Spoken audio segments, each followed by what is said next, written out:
আসসালামু আলাইকুম রহমতুল্লাহি ওয়া আলহামদুলিল্লাহ নাহমাদুহু ওয়া নাস্তাঈনুহু ওয়া নাস্তাগফিরুহু ওয়া নুমিনু বিহি ওয়া নাতাওয়াক্কালু আলাইহি ওয়া নাউযু বিল্লাহি মিন শুরুরি আনফুসিনা ওয়া মিন সাইয়্যাতি আমালিনা ওয়া মান ইয়াহদিহিল্লাহু ফালা হাদিয়া লাহু ওয়া নাশহাদু আল লা ইলাহা ইল্লাল্লাহু ونشهد أن محمدا عبده ورسوله أما بعد فخير الحديث كتاب الله وخير الهدي هدي محمدا عبده ورسوله।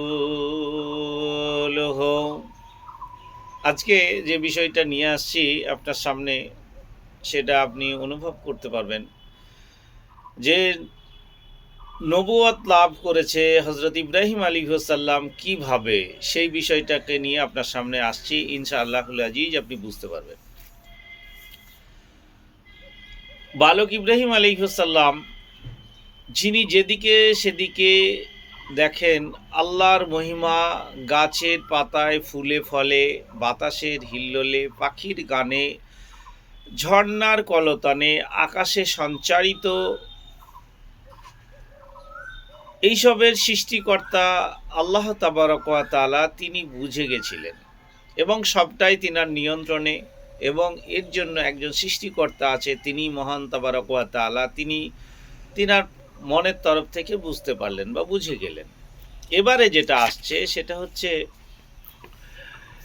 এই নিয়ে যখন তিনি বুঝলেন যে কি করা যাবে বা কি করণীয়, হযরত ইব্রাহিম আলাইহিস সালামের যেটা নিরন্তর কাতর প্রার্থনায় আল্লাহ তাবারক ওয়া তাআলার দোয়া হলো, ইব্রাহিমের অন্তরে আল্লাহ তাআলার আলোর বাণী পৌঁছালো। ইব্রাহিম আলাইহিস সালাম তা মনে প্রাণে উপলব্ধি করলেন এবং আল্লাহ তাবারক ওয়া তাআলা এক ও অদ্বিতীয় কাঠ, তার প্রতিমূর্তি তৈরি করতে পারে না। যারা মূর্তি পূজা করে তারা পথভ্রান্ত, তারা সোনা ফেলে কাঁচ দিয়ে আঁচল গেড়ে বসে থাকে, সোনা ফেলে কাঁচ দিয়ে পুজো করে, গাছগাছালির পূজা করে। এটা ইব্রাহিম আলাইহিস সালাম বুঝতে পারলেন। তো ইব্রাহিম আলাইহিস সালাম যার ঘরে জন্মগ্রহণ করলেন তিনি হচ্ছেন আজর মূর্তি পূজারক। মানে মূর্তি, আমাদের ফ্যামিলি, এখন আমরা আমাদের যারা সম্প্রদায়ের ভিতরে পাল সম্প্রদায় রয়েছেন, ওরা যেমন মূর্তি তৈরি করেন, তো ওই রকম বংশে তিনি জন্মগ্রহণ করলেন।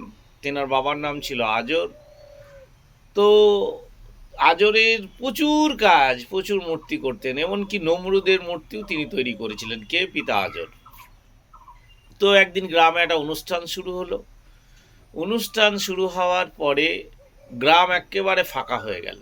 গ্রাম যখন ফাঁকা হলো তখন তিনি কি করলেন, তিনি অনেককে ভাঙচুর করলেন। ভাঙচুর করার পরে সর্বসিদ্ধান্ত, যাদেরকে আল্লাহ বলে রূপ দিয়েছে, যেমন নমরুদ তো আল্লাহ, সে সব ক্ষমতার অধিকারী। তো নমরুদের ঘাড় ভেঙে দিলেন, মানে মূর্তিকে ভেঙে দিলেন, ভেঙে দিয়ে তার গলায় ওর কোদালটাকে টাঙিয়ে রাখলেন। অনুষ্ঠান শেষে সব বাড়ি ফিরে এলো। বাড়ি ফিরে এসে বললো, এই কাজ কে করলো, এই কাজ কারা করতে পারে?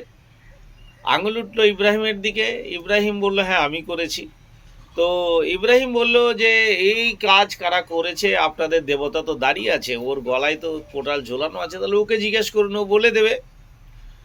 তো অবশ্যই নমরুদের মতো অত্যাচারী শাসক, সেই শাসককে জিজ্ঞেস করা হলো, তিনি তো বলার ক্ষমতা নেই, কি করে বলবে?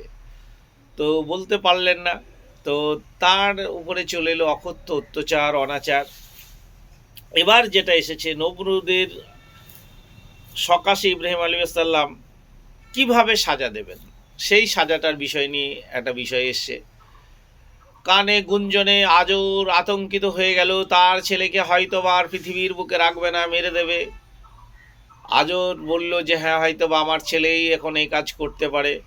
তো তখন নমরুদ বলল, ঠিক আছে, পৃথিবীর যত রকম গাছ গাছালি কোঠারি আছে সব জোগাড় করো, আগুন ধরাও, আগুন ধরিয়ে ওকে ওই আগুনের ভিতরে ফেলো। যে আগুন একটু একটু আগুন নয়, সেই আগুন পড়লে টোটাল পৃথিবী ঝলসে যাবে, সেই রকম আগুনে হজরত ইব্রাহিম আলাইহিস সালামকে ফেলা হলো। ইব্রাহিম আলাইহিস সালাম হাস্যভাবে সব কিছু মেনে নিল, তার একটা লোম পর্যন্ত ফুলল না। এইদিকে একেবারে ফেরাউন তো নমরুদ তো রেগে একদম লালে লালাকার হয়ে গেল। কি ব্যাপার, আগুনও আমার সাথে প্রত্যাঘাত করছে, আগুনও আমার সাথে বেইমানি করছে। আগুনকে নিয়ন্ত্রণ করেন কে? আল্লাহ তাবারক ওয়া তাআলা বলেছে, এই আগুন চুপচাপ ইব্রাহিম আলাইহিস সালামের একটা পশম পর্যন্ত ক্ষতি করবি না, প্রথম ক্ষমতা তোকে রাখলাম না, তুই আগুন একদম শীতল হয়ে যা। আগুন আগুনের জলে জ্বলছে, অথচ ইব্রাহিম আলাইহিস সালাম আগুনের ভিতরে আনন্দ সহকারে বসে আল্লাহর জিকির আজগার করছে। এই যদি হয় তাহলে আল্লাহ যে আছে সে তার প্রমাণ দিয়ে গেছে। যাই হোক, আজকে এখানে এই পর্যন্ত। আসসালামু আলাইকুম ওয়া রাহমাতুল্লাহি ওয়া বারাকাতুহু।